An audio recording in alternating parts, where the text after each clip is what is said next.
Meus queridos irmãos, a graça e a paz do Senhor Jesus. Amém? Vamos abrir nossas Bíblias em Efésios, no capítulo 2. Hoje nós vamos fazer uma parte, a nossa breve série de mensagens no livro que Lucas escreveu, Atos dos Apóstolos, para pensarmos um pouco acerca de teologia bíblica de casamento, tá bom? Então nós vamos pensar um pouco acerca desse assunto. Eu vinha pensando nesse assunto há algum tempo, para preparar um estudo para os irmãos que acabaram de noivar aqui na igreja. Há alguns irmãos, que contraíram aí o noivado. E eu queria atualizar um curso que nós já havíamos tratando há algum tempo, para atualizá-lo, tentar trazer algo daquilo que tem sido discutido na atualidade acerca desse assunto. E essa seria a aula introdutória do curso. Portanto, nós não teremos hoje à noite uma pregação expositiva. Nós vamos caminhar com base na epístola do apóstolo Paulo aos Efésios. Vamos nos deter em um ou outro texto, mas a minha ambição é criar uma espécie de contexto para que os irmãos percebam a trama que há dentro dessa progressão bíblica acerca de teologia bíblica do casamento, passando por etapas que são essenciais, pelo menos na minha opinião, e tem a ver com a depravação do homem, a maneira como ele é restaurado, a forma como Deus trabalha a princípio nele, para depois trabalhar a partir dele, os valores cristãos que devem permanecer na mente e no coração do homem, para que ele se torne de fato o sacerdote do lar, quando contraia o matrimônio, e a moça, por sua vez, se torne um auxiliador idônea.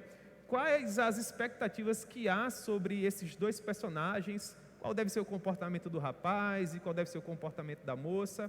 Onde eles devem chegar com o enlace matrimonial? Qual o objetivo? Nós simplesmente nos casamos? O que Deus queria com isso? Enfim, a ambição desse curso é basicamente essa, é oferecer subsídios para que os nossos filhos entrem no enlace matrimonial sabendo o que de fato lhes aguarda. Então, hoje à noite nós vamos pensar um pouco sobre isso. O resto do curso não está pronto ainda, tá bom, irmãos? Mas se for o caso, se porventura alguém se interessar, tem filhos na idade de namorar, quem sabe filhos adolescentes, ou enfim, e quiserem participar desse estudo, quando finalmente for acontecer para os nossos noivos, nós podemos abrir para que os irmãos também possam participar, tá bom? Aqueles que têm filhos aí nessa fase, a meu ver, seria algo assim interessante. Mas vamos primeiro ter contato com essa primeira parte. Se porventura Deus lhes propor essa ambição ao coração, a gente pode estender esse número de participações. Amém?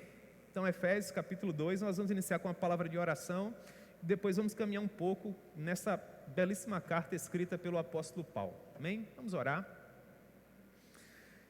Senhor, nós amamos o Senhor e nós gostaríamos de rogar o Teu favor para que em graça e misericórdia o Senhor nos permita compreender um assunto que tem sido tão atacado nos dias atuais. Nós sabemos que a família, meu Deus, é a base não apenas da igreja atual, mas da igreja desde o princípio em que ela foi formada. Quando não haviam templos públicos como esse para que nós pudéssemos reunir e adorar o Teu nome, as nossas famílias faziam as vezes de igreja. Ali nós nos reuníamos para adorar o Teu nome, estendíamos, ó Deus, essa destra de comunhão a demais pessoas que porventura viessem a ser alcançadas pelo Teu Evangelho. O nosso desejo, ó Pai, é resgatar essa santa relação que há entre o casamento e a maior glória do Teu nome. O nosso desejo, ó Deus, é fazer com que as pessoas compreendam melhor o que significa o enlace matrimonial e qual a Tua ambição, ó Deus, quando uniu o homem e a mulher sob a égide do casamento, não apenas para procriarem, mas para serem uma manifestação da Tua presença sobre a face da terra por meio dessa união. Então tenha misericórdia de nós e nos ajude, no nome de Jesus, amém. Muito bem, irmãos, o casamento cristão, um símbolo da união mística entre Cristo e a igreja. Em primeiro lugar, eu gostaria de dizer para os irmãos que até o século XVII, nós possuímos uma robusta teologia bíblica de casamento. Os nossos irmãos puritanos costumavam chamar essa teologia de teologia do pacto.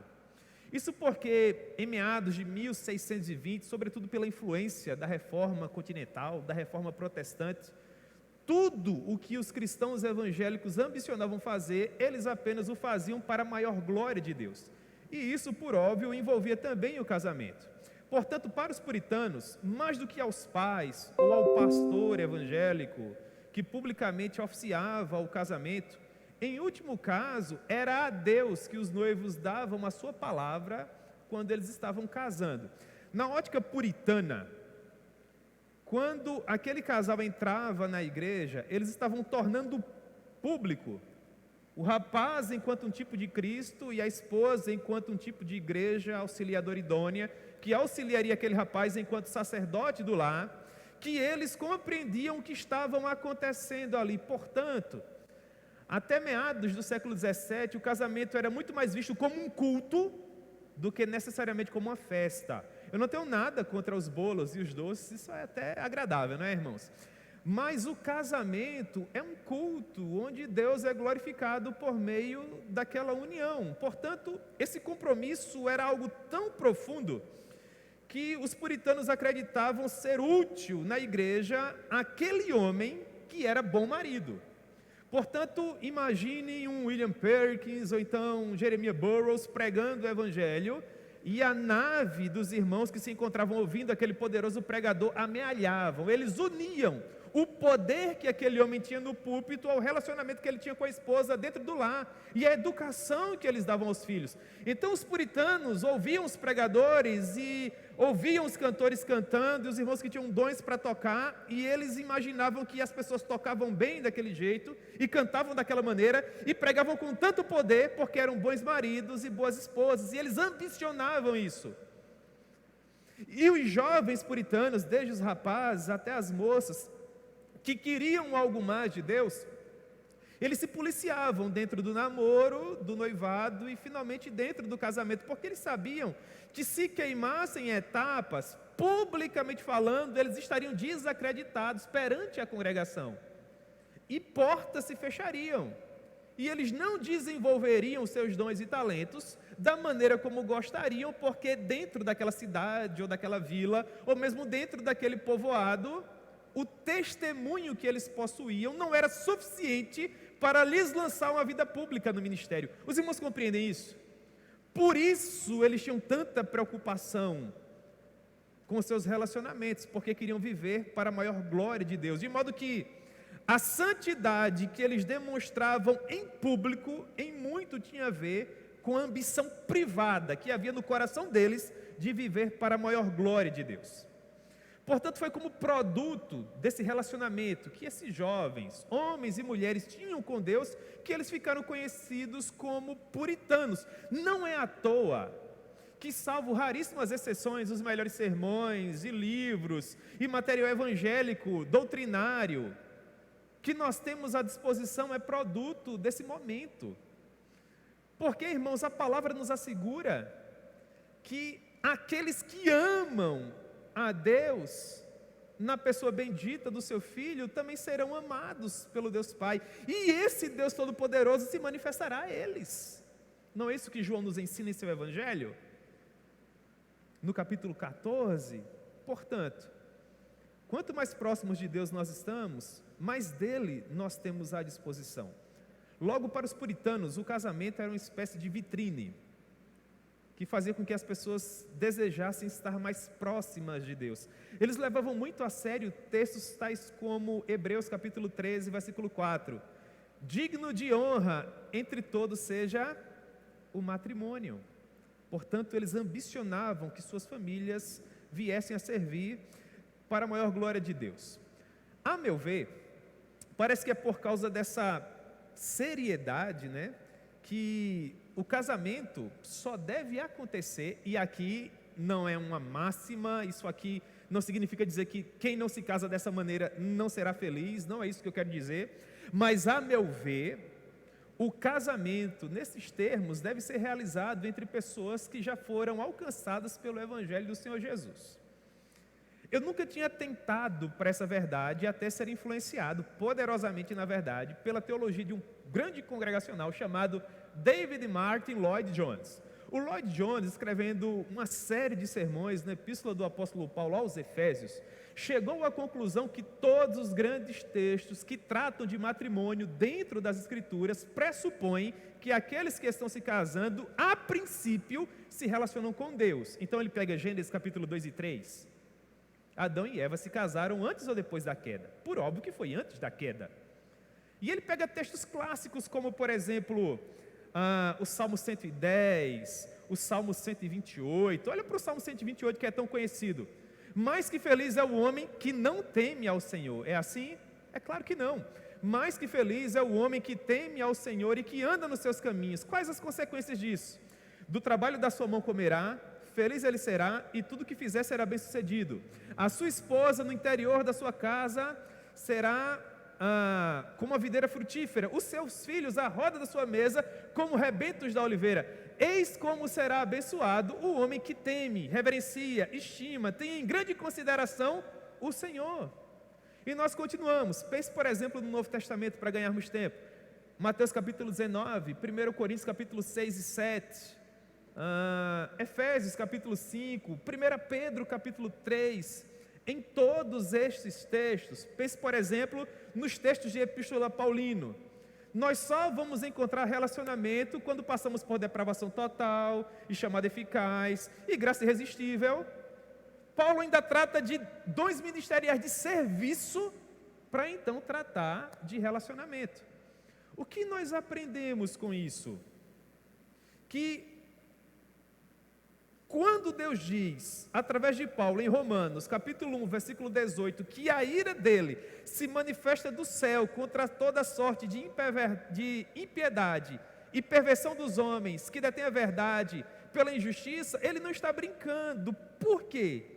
Porque em Romanos 1, 18, o que Deus está dizendo através da pena de Paulo é que na queda, no pecado, o nosso relacionamento com Deus fora rompido. E como consequência disso, nós nos tornamos pessoas injustas. O que significa? Injusto é aquele que sabe o que deve fazer, mas não faz, e ainda tem prazer em não fazer. Por isso que nós devemos, a princípio, nos relacionar com Deus. Por quê? Porque quando nós nos relacionamos com Deus, através desse relacionamento com Ele, nós aprendemos o que significa amar, e sermos bons, e benignos, e compassivos, e altruístas, porque fora de Deus esses valores estão alienados. Ou vocês acham que a bondade, benignidade, e altruísmo, e temperança fora de Deus? Não há. O que há é uma caricatura daquilo que deveria ser. As pessoas pensam que são boas, quando na verdade não são. O que isso causa dentro das famílias? Causa alguns problemas que infelizmente só ocorrem após o casamento e que dão muito trabalho para serem tratados. Por quê? Porque quando nós chegamos a um gabinete pastoral e ouvimos os dilemas do rapaz e da moça, numa porcentagem elevadíssima de casos, aqueles problemas não se resolvem com o aconselhamento conjugal. Porque se a pessoa não nasceu de novo, aconselhar em termos conjugais vai entrar por um ouvido e sair por outro, porque ele está morto, inanimado, ele não tem vida. Tudo que ele procura são seus próprios prazeres e desejos. Ele vai olhar para a esposa e ela vai olhar para o esposo como mais um objeto de prazer. E quando eu digo prazer, eu não me refiro meramente a questões que envolvam relacionamento sexual, mas é prazer em todos os sentidos. É a moça que procura a sua própria felicidade, é o rapaz que por sua vez procura também a sua própria felicidade. E nós olhamos às vezes para alguns relacionamentos, irmãos, em que a moça ou o rapaz se comportam a tal ponto, que a sensação que nós temos é de que o rapaz olha para a moça e a vida dele se resume a isso, porque dela, por ela e para ela são todas as coisas. E a moça olha para o rapaz e porque dele, por ele e para ele são todas as coisas. E o casamento não serve para isso. Então nós estamos num gabinete e as pessoas estão contando os problemas e tudo que nós podemos fazer por elas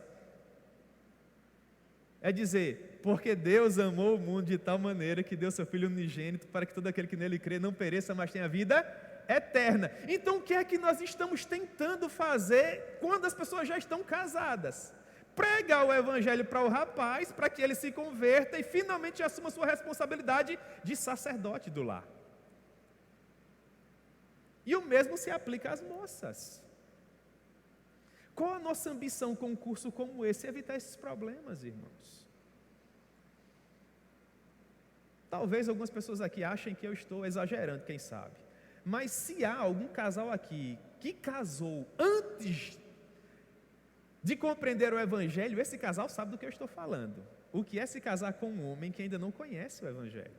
Ou com uma mulher que não conhece o Evangelho? Sabe o que o Lloyd Jones vai dizer?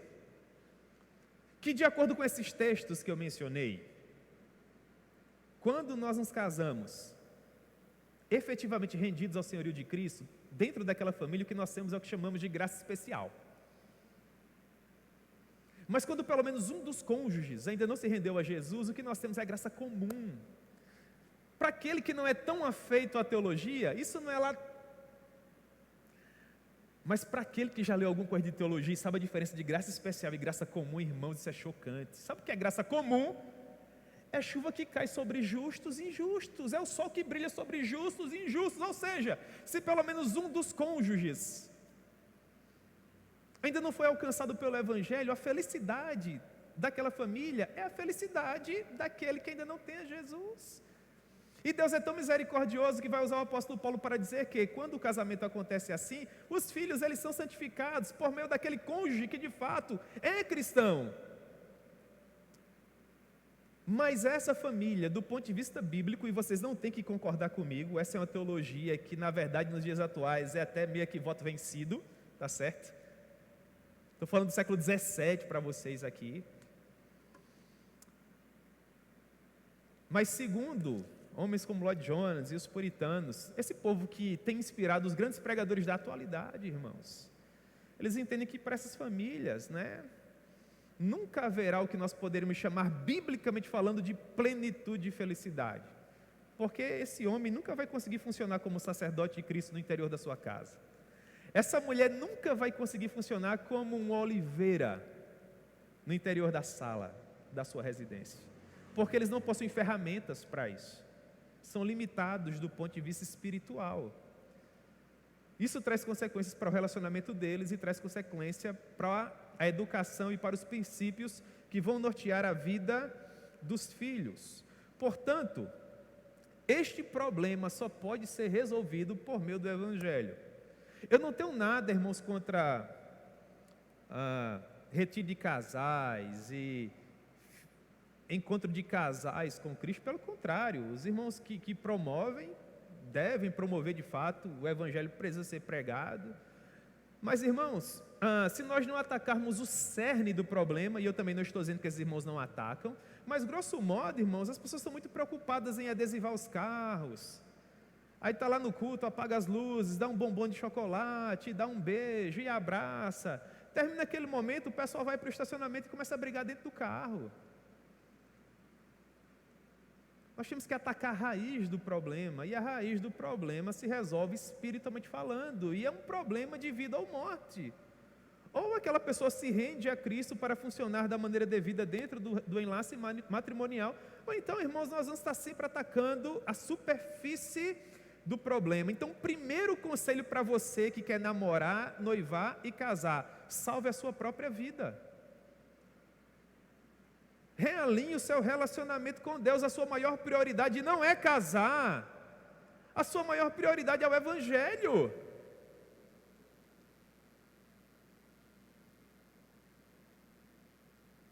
Nós estamos, irmãos, tão insensíveis a essa realidade, que é até difícil encontrar aquela moça ou aquela rapaz. Eu me refiro a esse público, porque o estudo tem a ver mais com eles, mas eu creio que se aplica também a vocês.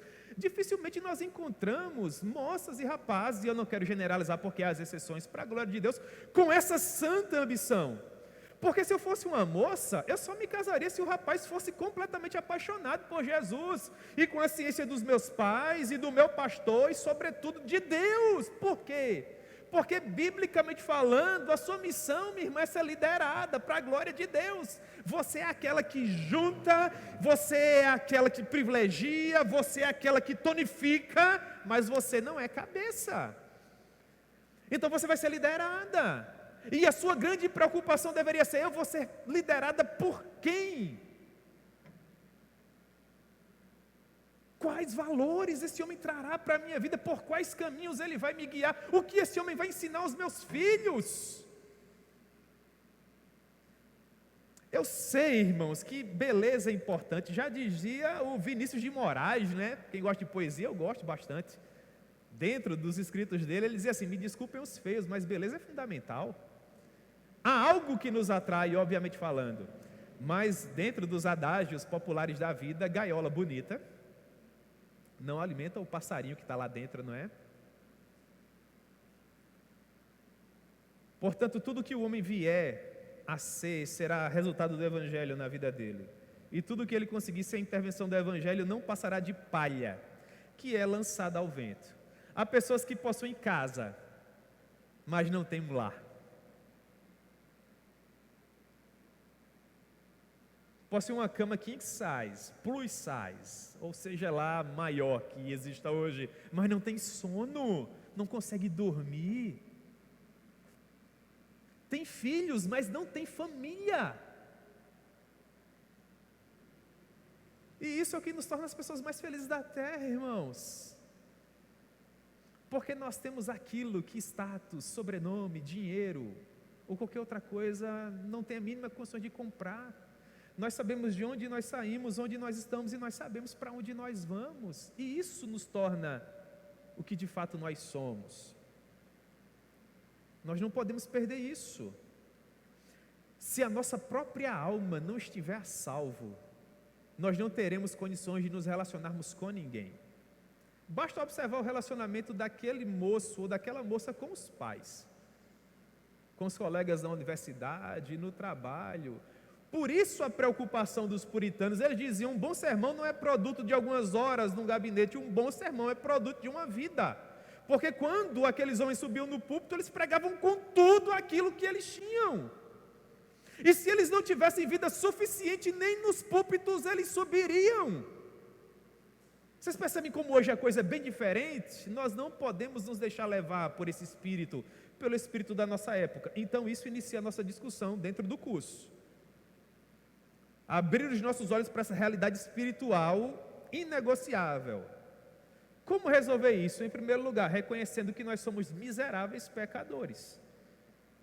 A exposição pública das Escrituras no contexto evangelístico sempre começa daí.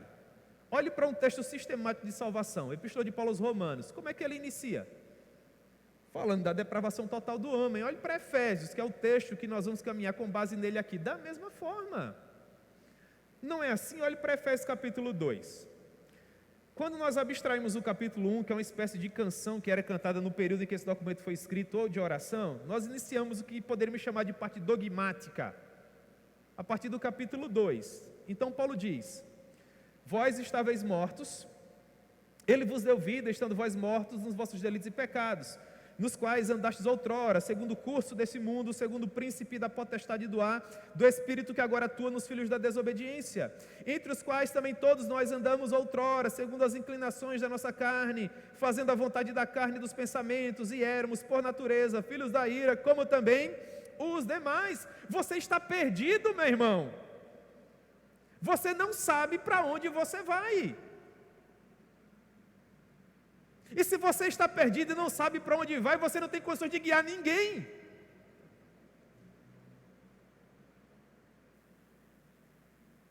Como uma moça vai casar com um rapaz que não sabe para onde vai? Você sabe por que o Salmo 1 é o texto que inicia o saltério? Porque com base nele você compreende todo o salmo, todos os demais salmos.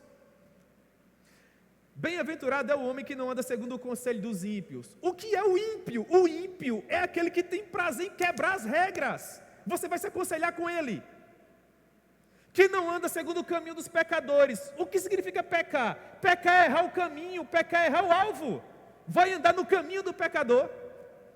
Porque nós não devemos nos assentar à roda dos escarnecedores. Porque escarnecer é desacreditar, é desdenhar da palavra que nós amamos. Por isso nós não nos assentamos com quem faz pouco caso do Evangelho. Antes o seu prazer está onde? Na lei do Senhor, e nessa lei medita de dia e de noite. Isso é relacionamento com Deus. Agora analisa todos os demais salmos. Essas canções, da 2 a 150, poderiam ter sido escritas por quem não conhece ao Senhor? Mas é claro que não. É óbvio que não. Portanto, Para nós termos condições de nos relacionar, precisamos sair da nossa alienação espiritual. Por isso Paulo diz, mas Deus, olha a ideia de adversidade, de mudança, sendo rico em misericórdia, por causa do grande amor com quem nos amou, Efésios 2:4. E estando nós mortos em nossos delitos e pecados, nos deu vida juntamente com Cristo. Então, pela graça sois salvos. E juntamente com Ele nos ressuscitou e nos fez assentar nos lugares celestiais em Cristo Jesus. Com que objetivo? Mostrar nos séculos vindouros a suprema riqueza da sua graça em bondade para conosco em Cristo Jesus. Por quê? Porque pela graça sois salvos, mediante a fé. Isso não vem de vós, é dom de Deus. Não de obras, para que ninguém se glorie, pois somos feitura dele, criados em Cristo Jesus para as boas obras, as quais Deus de antemão preparou para que andássemos nelas. O que Paulo nos diz, resumindo o argumento do verso 1 ao verso 10 de Efésios capítulo 2, que apenas o Senhor pode nos retirar do estado de morte em que nós nos encontramos e nos garantir um relacionamento com Ele. Não há salvação em nenhum outro nome, porque abaixo do céu não existe nenhum outro nome dado entre os homens pelo qual importa que nós sejamos salvos, senão o nome de Jesus. Dito de outra forma, quer ter um namoro, noivado e casamento saudável? Se relacione primeiro com Deus. Porque se você se relacionar com Deus, em primeiro lugar, a sua escolha será uma escolha completamente diferente, porque os seus valores são diferentes. Quando nós nos relacionamos com Deus, o nosso olhar se torna clínico, irmãos. Nós conseguimos ver aquilo que as demais pessoas não veem. Isso nos livra das armadilhas da vida. E isso é essencial. A felicidade, ou melhor, o caminho que nos conduz à felicidade no casamento, foi aberto por meio da cruz ensanguentada de Jesus. Por isso, irmãos, há essa profunda necessidade da graça salvadora em nossas vidas. Quer um exemplo cabal de que o que eu estou tentando afirmar para vocês aqui é verdade? Se há alguém aqui já casado, que foi alcançado pelo Evangelho após o casamento, pode dizer se o que eu estou falando é verdade ou não. Quem você era no seu casamento antes de Jesus? Diga para você mesmo, você tinha condição de fazer alguém feliz? Qual era o teu comportamento? Você estava levando a sua família para onde, se for o homem? Você enquanto mulher, quais eram os valores que você possuía? Que espécie de auxílio você dava ao seu marido? Assistam jornais, irmãos. Leiam os tabloides na internet. Observem o comportamento dos vizinhos de vocês, dos familiares. A vida tem gritado isso para nós. Há uma placa com letras garrafais em neon, piscando a todo tempo, escrito assim, perigo. Por quê? Olha o que Paulo vai dizer em Efésios 2:12. Porque naquele tempo você estava sem Cristo. Eu tremo só de pensar em como deve ser o casamento de alguém que se relaciona com alguém que está separado de Cristo. Estranho as alianças da promessa. Agora olha o final de Efésios 2:12. Se isso não fizer você chacoalhar na cadeira, meu irmão, eu não sei o que mais pode fazer. Não tendo esperança e sem Deus no mundo, irmãos, eu comparo o final do versículo 12 com um abismo enorme, e o cara está caindo nele e está arrastando você.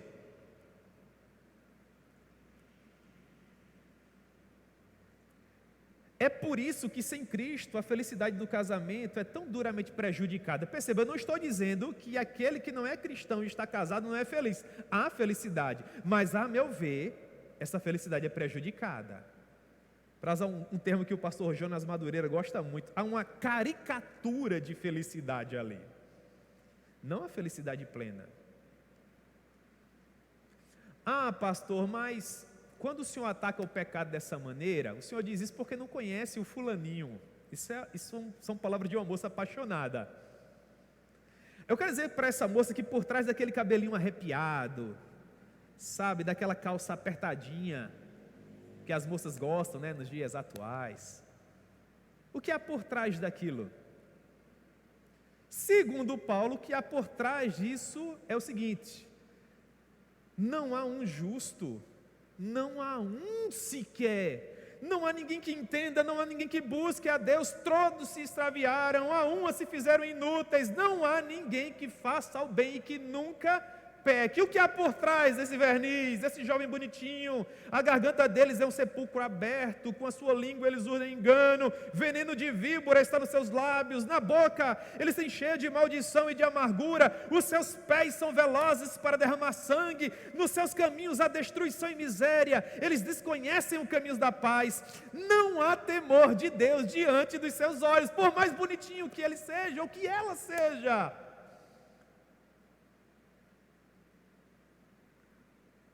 Graças, porém, a Deus, irmãos, que por meio do poder do Evangelho, tudo isso tem solução. Por quê? Palavras de Paulo ainda em Efésios capítulo 2. Olha para o versículo 13. Mas agora, em Cristo Jesus, vocês que estavam longe foram aproximados pelo sangue de Cristo. Porque Ele é a nossa paz, o qual de ambos fez um, e tendo derribado a parede da separação que estava no meio, a inimizade, aboliu na sua carne a lei dos mandamentos na forma de ordenanças, para que dos dois criasse em si mesmo um novo homem, fazendo a paz, e reconciliasse ambos em um só corpo com Deus por intermédio da cruz, destruindo por ela a inimizade. E vindo evangelizou paz a vós outros que estáveis longe, e paz também aos que estavam perto. O que Paulo nos ensina? Que no sangue de Cristo todo pecado pode ser perdoado, a impiedade pode ser afastada, e finalmente nós podemos reunir condições de nos relacionarmos com Deus e consequentemente com o próximo. Não é à toa que o próximo passo é família. Continue olhando para o capítulo 2, agora o verso 19. Assim vocês já não são mais estrangeiros e peregrinos, mas vocês são concidadãos dos santos e são agora o quê? Família de Deus. Esse é o ponto que eu quero atacar nessa segunda parte da nossa breve aula de hoje à noite. Quando Paulo diz que, cumprindo esses parâmetros, nós somos família de Deus, o que ele está tentando nos dizer, em outras palavras, é que, inseridos na família de Deus, irmãos, nós sabemos o que significa amar, e sermos bondosos e misericordiosos e longânimos, porque tudo isso é produto do Espírito, não vem de nós mesmos, mas é um dom de Deus. E agora nós passamos a ser edificados sobre o fundamento dos apóstolos. O que é isso? É o Evangelho. Sendo Cristo Jesus, você gosta de grifar a sua Bíblia? Está aqui um versículo que é sine qua non. Sendo Cristo Jesus a pedra angular. Quando Paulo diz que Jesus é a pedra angular, ele não se refere necessariamente a um templo público como esse, mas à sua vida. Quando Jesus se torna a pedra de esquina, a pedra angular, significa que tudo mais que perfaz esse edifício, que é a nossa vida, tem como base quem? Cristo. Conversa com um rapaz de 20 anos apaixonado por Jesus. Ele não fala meramente com os lábios, não, ele fala com tudo, ele grita por meio dos poros dele, é agradável, irmãos. Fala com uma moça piedosa. As ambições dela, o projeto de vida, a maneira como ela idealiza casa, casamento, educação de filhos, é poesia, irmãos.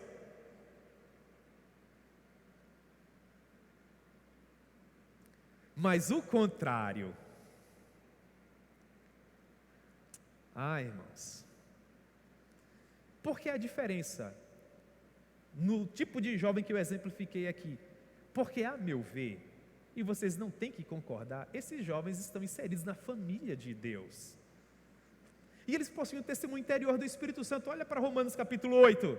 Eles se inclinam para o pendor da carne ou do Espírito? do Espírito. E o que testifica no interior deles é que eles são ou não são filhos de Deus? São.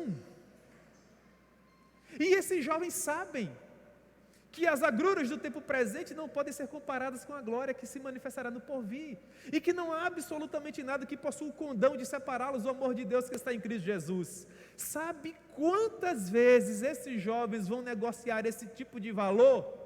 Nenhuma. E mais, deixa eu dizer uma coisa para vocês aqui, sem nunca querer generalizar absolutamente, esse tipo de moça e de rapaz é difícil de encontrar, viu, irmãos? É difícil de encontrar porque nós estamos vivendo uma época dificílima. Portanto, avançando, terceiro ponto, uma vez salvos, o Senhor nos preparará para estarmos aptos a contrair o casamento. Mas o que significa estar casado? Em primeiro lugar, entenda a preciosidade que você recebeu. Uma vez que nós somos crentes, espera-se um comportamento de nós, sim ou não? Sim.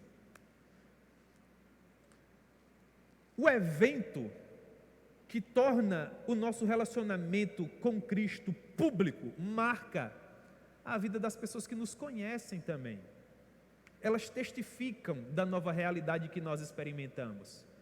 Portanto, o nosso testemunho tem que estar à altura daquilo que nós professamos. Esse é um ponto. Paulo vai dizer em Efésios capítulo 4, vamos lá, fluxo de pensamento de Paulo para chegar em casamento. Efésios 4, versículo 1, eu imploro a vocês, como prisioneiro no Senhor, que andeis de modo digno da vocação a que vocês foram chamados, com toda humildade, mansidão, com longanimidade, suportando-vos uns aos outros em amor, esforçando-vos diligentemente por preservar a unidade do Espírito no vínculo da paz. Preste atenção ao versículo 1. Andem de modo digno da vocação a que vocês foram chamados. Paulo está escrevendo para crentes ou para descrentes aqui? Para crentes, meus irmãos. Assim como Romanos a partir do capítulo 12, Efésios a partir do capítulo 4, é escrito estritamente para crentes. Um ímpio jamais se enquadrará aqui. E por que Paulo começa a escrever dessa maneira? Porque ele pressupõe que nós estamos à altura dessa responsabilidade aqui. Para que as pessoas que ainda não conhecem o Evangelho olhem para nós, para o nosso estilo de vida e desejem ser tais quais nós somos. O que significa que nós devemos, não é uma condição, é uma ordem, nós devemos nos separar do pecado. Efésios 4:17. 4:17. Não andem mais como os gentios. De que forma? Na vaidade dos seus pensamentos. Eu quero ganhar dinheiro e viajar 4 vezes no ano, e eu quero aquela roupa, isso eu quero.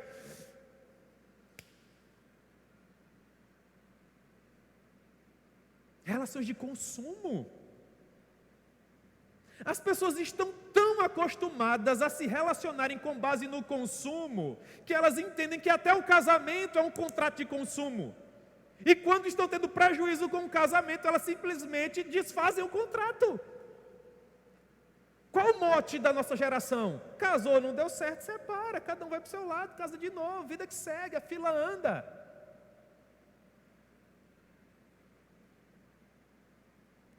Vem para cá, vem para a Bíblia.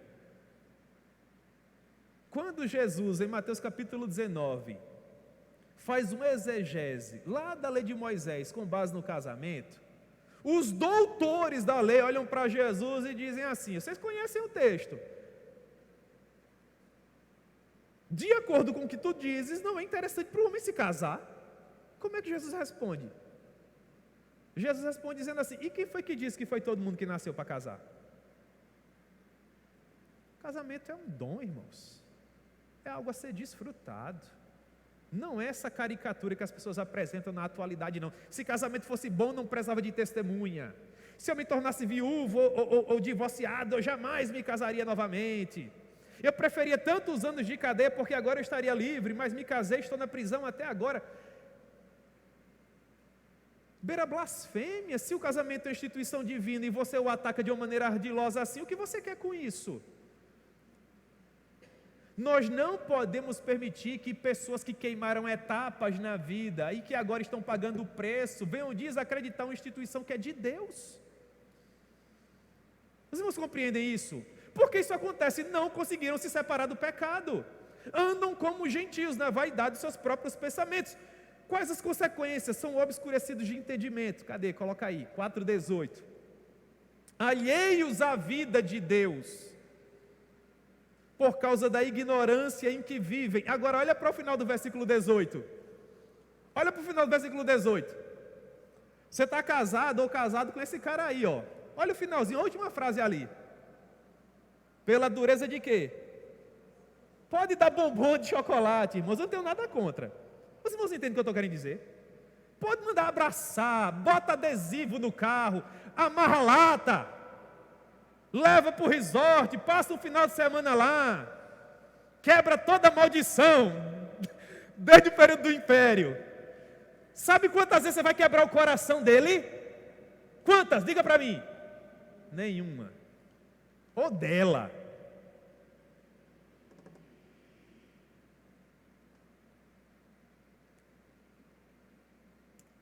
Mas quando nós nos referimos a quem compreendeu a mensagem da cruz, agora olha para Efésios 4:20. Olha lá, vamos ler. Mas foi assim que vocês aprenderam de Cristo, esse comportamento que eu citei anteriormente? Paulo diz, não. Ele começa o capítulo 4 dizendo que vai escrever para crente. Dá o exemplo do descrente. E ele diz, vocês se chocaram com o comportamento deles, vocês estão vendo que o comportamento deles é danoso? Olha que bênção. Não foi para isso que vocês aprenderam de Cristo, não foi para isso que vocês nasceram, não. Agora olha para o versículo 21, Paulo usa um pouquinho de sarcasmo, na minha opinião, não sei se vocês concordam, olha o versículo 21. Se é que de fato vocês o ouviram, e nele foram o quê? Instruídos. Segundo é a verdade em Jesus. Se é que vocês de fato são crentes, porque se vocês de fato forem crentes, é o que Paulo está querendo dizer, vocês aprenderam com Cristo. E se vocês aprenderam com Cristo, versículo 22, vocês devem se despojar do velho homem que dava murro na mesa, que dizia, quem manda aqui sou eu. Ou da mulher que diz que não faz, que não arruma, que isso e que aquilo, e que é feminista, e que ele é machista, e fora com o patriarcado. Eu estou enfastiado com isso, irmãos.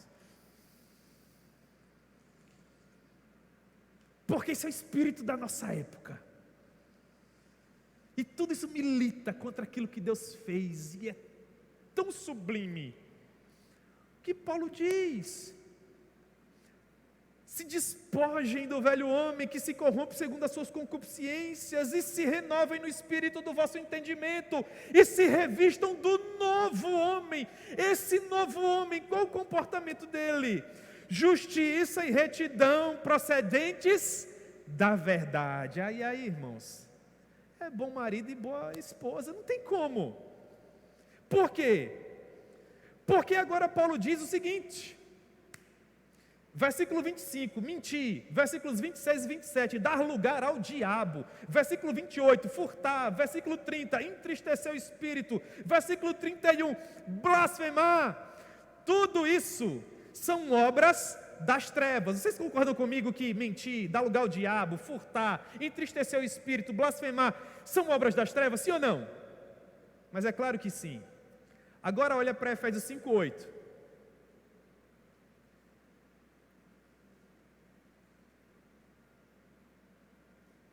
Outrora, vocês eram trevas. Agora vocês são. Comportem-se como filhos da luz. Paulo diz assim nos versos 3 a 5, toda impudicícia, impureza, cobiça, inveja, nem sequer se nomeia entre vós. Conversação torpe, palavras vãs, chocarrices, inconveniências. Pelo contrário, privilegiem ações de graças. Sabendo disso, nenhum incontinente, leviano, traidor, impuro, sujo, moral, material, avarento, idólatra, tem herança no reino de Deus e de Cristo. Quando finalmente todas essas etapas são vencidas, é que Paulo vai falar de casamento, irmãos. Vocês estão percebendo como é sério? É muito sério. Por que é que os puritanos tremiam quando conduziam uma filha moça até o altar? Porque o pai puritano entendia que ele era o pastor da família dele. E é missão do pai, à luz de 1 Coríntios capítulo 7, avaliar se aquele rapaz serve para a filha dele ou não. Porque quando o pai entra com a moça vestida de branco, o que o pai está dizendo em termos simbólicos é que aquela moça foi bem educada. O branco significa ausência de mácula, de pecado. É uma moça pura, porque teve uma boa educação. Foi criada no temor e na admoestação do Senhor. Quando ele entrega a moça ao rapaz, publicamente falando, ele está dizendo: eu avaliei você, e eu entendo que essa moça, tão amada por mim, vai ser amada e cuidada e preservada e protegida por você, muito mais do que era por mim. É por isso que eu estou confiando ela a você. E quando ele entrega a mão da filha ao rapaz, isso se consuma. Que responsabilidade! Eu gostaria de indicar um livro para vocês, escrito pelo Woody Bolkan. Olha o título do livro: O que ele precisa ser se quiser casar com a minha filha. Irmãos, nós vivemos numa época em que o conhecimento está à nossa disposição, porque nós erramos, porque nós queremos, porque não é importante para nós. Vamos encerrar, rapidão.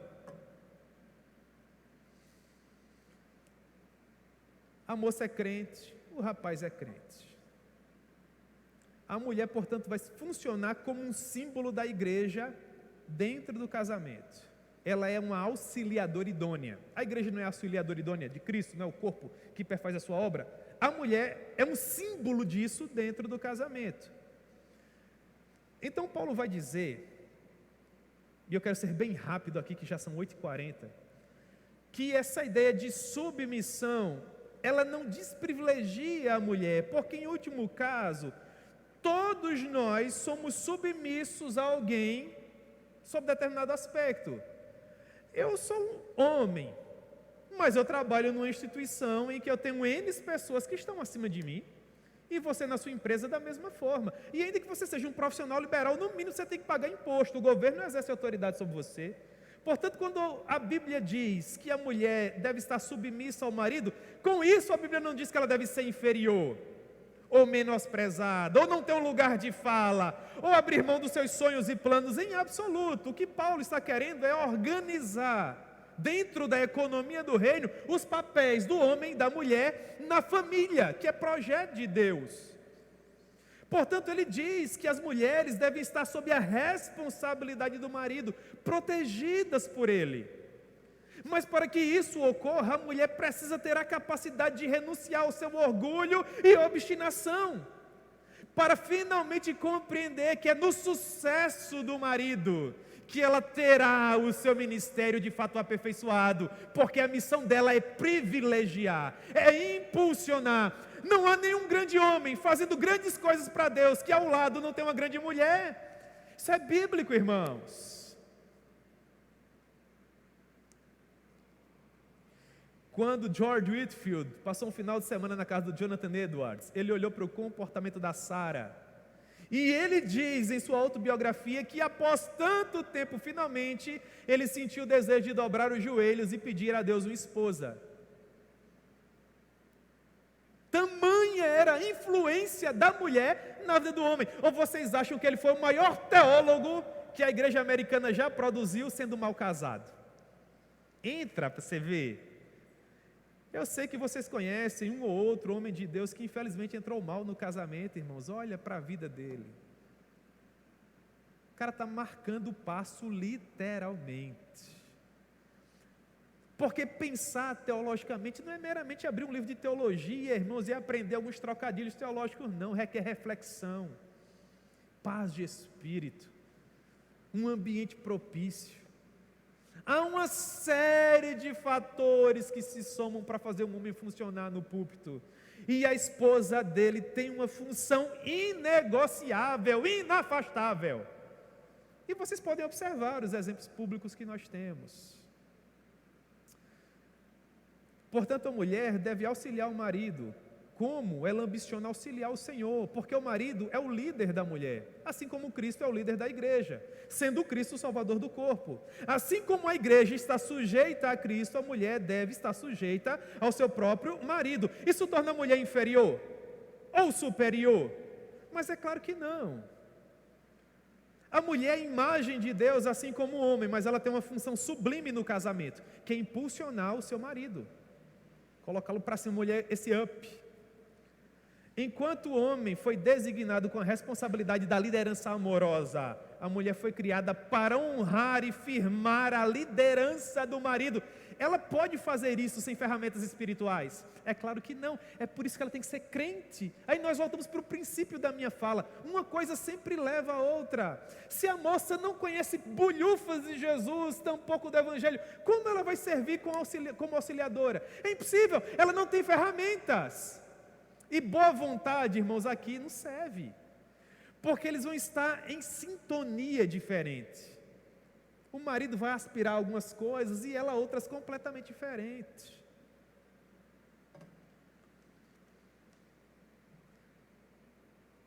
Qual a recompensa da mulher? Paulo diz que, no fim, o marido apresentará a esposa como uma igreja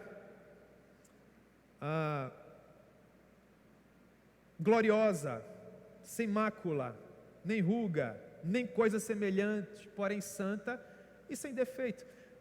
A missão da mulher é auxiliar o marido a apresentá-la a Deus no último dia como essa igreja gloriosa. Senhor, tu me confiastes uma mulher na primavera da minha vida, e eu cuidei dessa mulher, e aqui está o fruto do meu trabalho. E o ideal é que Deus diga: bom está, servo bom e fiel.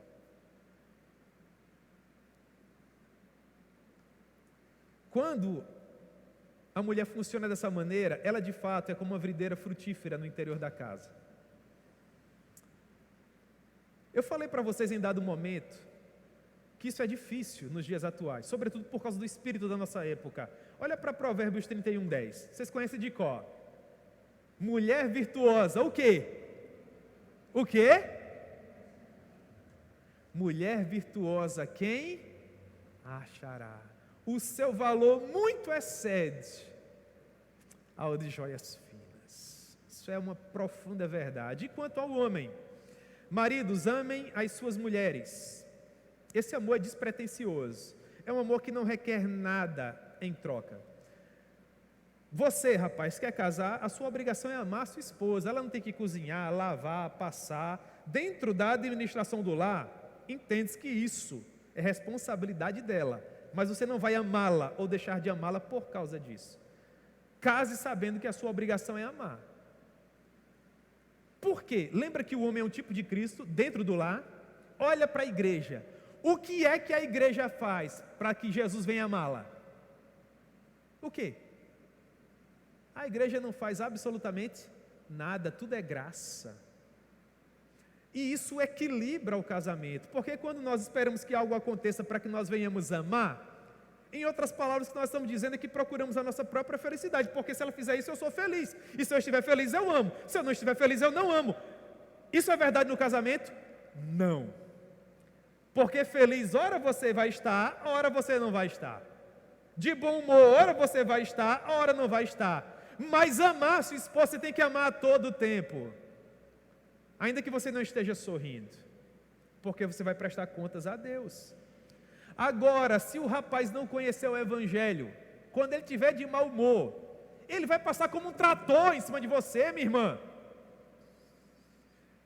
porque você não tem ideia do que é a natureza de um homem que não tenha Jesus. O instinto de um homem com raiva é tal qual o de um animal, ele paga e mata e rasga e esfola.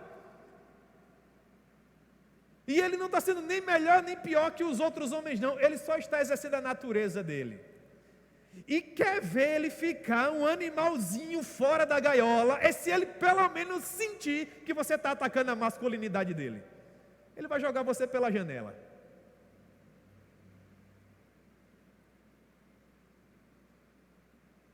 Você entende isso? Por que eu estou tentando ser tão chocante? Porque nem eu, nem o pastor Rony, o pastor Euder, o pastor Jorge, nenhum dos pastores da nossa igreja quer que você seja infeliz, meu irmão. E é de partir o coração, irmãos, o que nós estamos vendo nos dias atuais. O pastor Rony mencionava numa pregação de algum tempo atrás as estatísticas dos jovens evangélicos norte-americanos que perdem a virgindade antes do casamento. E eu não me refiro a pessoas que não conhecem a mensagem da cruz, mas que estão dentro das nossas igrejas. É de partir o coração. O número de divórcios e todo o desmantelo que nós temos observado nos dias atuais.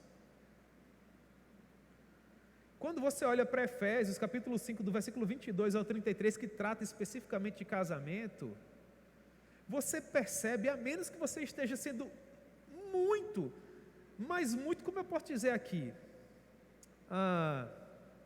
desonesto do ponto de vista intelectual, se você olhar para Efésios 5, do 22 ao 33, dizer, isso é possível de ser cumprido sem o poder do Espírito Santo. Porque, na minha opinião, isso não é possível. Portanto, irmãos, casamento, a meu ver, é uma construção. Você casa com valores e você comete erros ali, mas já se despojou do velho homem e você agora quer acertar. Isso promove o casamento. E o Espírito Santo vai trabalhando você e vai te amoldando. Então, todos esses 5 pontos que eu estive tentando transmitir para vocês aqui, tem a ver com uma visão ideal do casamento. Eu acredito que todos nós que estamos casados aqui, nós não conseguimos viver 100% de tudo isso que eu tentei apresentar para vocês aqui. Mas se de fato nós somos apaixonados por Jesus, a nossa ambição é essa. Eu sei que em algum momento eu vou magoar, e eu vou fazer chorar, e a pessoa vai ficar com raiva, e arredia, mas se o Espírito de Deus habita em mim, se de fato eu sou uma nova criatura, irmãos, eu vou tentar consertar isso e o mais rápido. Há um livro do pastor Jaime Kemp que todo mundo deveria ler, não apenas pastores. O nome do livro é Pastores em Perigo. Nesse livro ele diz algo que salva qualquer casamento. Qual a fórmula para um casamento feliz? 3 condições básicas. Eu errei, me perdoe e eu vou tentar não fazer mais. Mas isso só é possível no poder do Evangelho. Porque sem o poder do Evangelho é assim, eu errei, quem errou foi você. E é 3 meses nisso. Quando vence essa etapa é, me perdoe, não, peça perdão você, que quem errou foi você, aí é mais 6 meses. Aí daqui a 30 anos, você vai pegar aquele dinheirinho que você juntou com tanto sacrifício e vai passar um final de semana no hotel. Com meia hora que você está no hotel, passa uma moça ou passa um rapaz, ou acontece algo que aciona o gatilho. Aí já está a moça ou o cara lá de cara feia. Aí depois de 6, 7 horas sem querer falar com você, no final do dia você já sem condição nenhuma de suportar, diz, pelo amor de Deus, o que foi que houve? Ela vai dizer assim, não, é porque aquilo que você fez, me lembrou aquilo que você fez, está lembrado? Aí foi 30 anos atrás.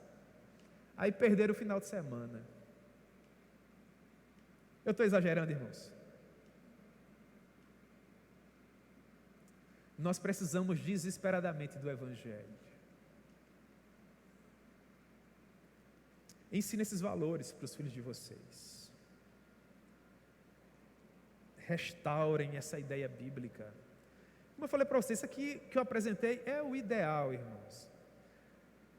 Por óbvio que nós não atingiremos a plena estatura de varões perfeitos enquanto seres humanos aqui, mas isso não significa dizer que não será nossa ambição tentar. Por que foi que eu preferi nivelar bem por cima para vocês aqui dentro dessa aula de apresentação do curso? Porque eu entendo que quanto mais elevada for a visão, maior será a nossa ambição de tentar alcançá-la. Porque uma ideia rasteira de casamento nós já temos à disposição. com uma fartura muito grande, não é verdade? Portanto, o meu conselho é: vamos orar por nossas famílias, vamos orar por nossos casamentos. Não há ninguém aqui que não tenha os pés de barro. Todo mundo aqui já errou, já fez chorar, já desapontou, mas é missão de todos nós, irmãos, fazermos tudo o que estivermos ao nosso alcance para fazer o nosso casamento funcionar. Você está casado com alguém que ainda não tem Jesus como Salvador, evangelize, tenha paciência, eu creio que Deus vai alcançá-lo no nome de Jesus. Você está prestes a casar, faça isso com alguém apaixonado por Jesus. Você já está dentro de um casamento em que ambos conhecem o Evangelho, eduquem os filhos de vocês nesses valores. Ensine-os no caminho em que eles devem andar, porque até quando eles forem adultos, eles não se desviarão desse caminho. E levantem essa bandeira do Evangelho, da teologia bíblica de casamento, irmãos. Eu creio que por mais que esses valores requeram de nós toda a abnegação e renúncia, eles podem ser vividos, não é? E para finalizar, eu acho que eu já sou tão influenciado pelo que esses homens aqui escrevem. Depois vocês podem até perguntar para a Raiz. Sempre que eu estou em algum lugar e Deus está lá usando o irmão na pregação, já aconteceu várias vezes aqui no METS, por exemplo, ou a irmã, ou alguém que está cantando, ou tocando, né? Se a Raíssa estiver sentada perto de mim, porque Davi não deixa, né? Davi vai se pendurar ali, eu bato nela assim e falo: aí é bem casado, viu? Essa aí, ó, é boa esposa. Porque, irmão, dos dois, ou ele é um bom marido, ou é um bom ator, ou ela é uma boa esposa, ou uma boa atriz. Não tem meio termo aqui não. Eu creio dessa maneira e eu acho que eu vou crer assim até o fim.